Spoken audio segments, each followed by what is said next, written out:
আপনারা জেনে আশ্চর্য হবেন এবং হয়তোবা আপনারা অনেকেই জানেন বিজ্ঞানীরা, আমার দেশে আন্ডার দ্য সয়েল যে সমস্ত ক্রপ হচ্ছে heavy metal percentage is really high. It was 2 ppm, now it's 5 ppm, but somewhere we can find out 7 ppm. It's a dangerous signal. যার কারণে আমরা কেন হেভি মেটাল আছে আন্ডারগ্রাউন্ড থেকে পানি উঠাচ্ছি, আমার ওই পানি টেস্ট করা উচিত ওই পানির সাথে কি উঠছে। গভর্নমেন্ট বর্তমানে আমরা যেটা প্ল্যান করছি, নদীর মিঠা পানিকে ইরিগেশনে নিয়ে যাওয়া, আন্ডারগ্রাউন্ড থেকে পানি উঠানো বন্ধ করা যায় কিনা, কারণ আমাদের পানির লেয়ার অনেক নিচে চলে যাচ্ছে। আসেন আমি আমার আজকে যারা আমাকে এখানে দাওয়াত করেছেন ওনারা হয়তো চিন্তা করছেন আনলাম ফিশের জন্য, উনি চলে গেল অন্যদিকে।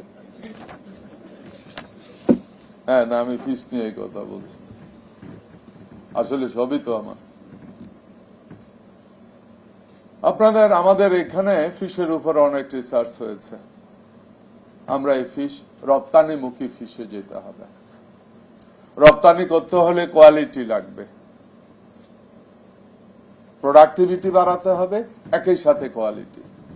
যারা ফিশের জন্য ফুড উৎপাদন করছে এদিকে বিজ্ঞানী যারা আছেন, উদ্যোক্তা যারা আছেন, দয়া করে একটু নজর রাখবেন। আমাদের ফিশ ব্যাপারে, ফুডের ব্যাপারে, হোক সে ফিশ হোক সে আদার ফুড, ফুডের ব্যাপারে আমাদের কাছে যে নিউজগুলি আসে একেবারে সুখের নিউজ নয়, দুর্ভাগ্যজনক হলেও সত্য। মানুষ যে বেঁচে থাকার জন্য মাছ খাবে, কিন্তু সেই মাছ খেয়ে বা সেই মুরগি খেয়ে বা সেই হাঁস খেয়ে অসুস্থ হোক, নিশ্চয়ই আপনাদের মতো বিজ্ঞানী যারা আছে তারা এটা চান না।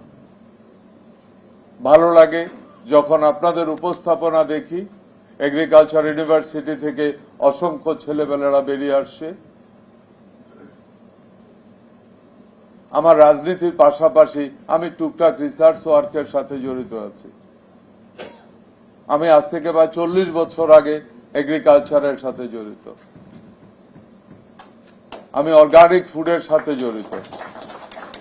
হ্যাঁ, I produce organic food. Is the one I produce is a USD certified organic. It's a real organic. এবং আমি বাংলাদেশ থেকে অর্গানিক ফুড এক্সপোর্ট করছি,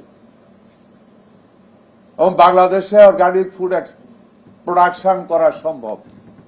প্রয়োজন সঠিক প্ল্যানের। ভালো লাগছে এই ধরনের কাজ করার জন্য যে এগ্রিকালচারিস্টের প্রয়োজন আছে নতুন করে। আগে আমরা দেখছি যে এগ্রিকালচার ইউনিভার্সিটিতে ভর্তি হলে সবাই অনেক সময় কেউ কিছু মনে করেন না, আমি আমার অভিজ্ঞতার কথা বলতেছি, যে জিজ্ঞাসা করতে কোথায় ভর্তি হয়েছে, যে মোমিন সিং এগ্রিকালচার ইউনিভার্সিটিতে। আরে বোধ ঢাকা ইউনিভার্সিটি চান্স পাইল।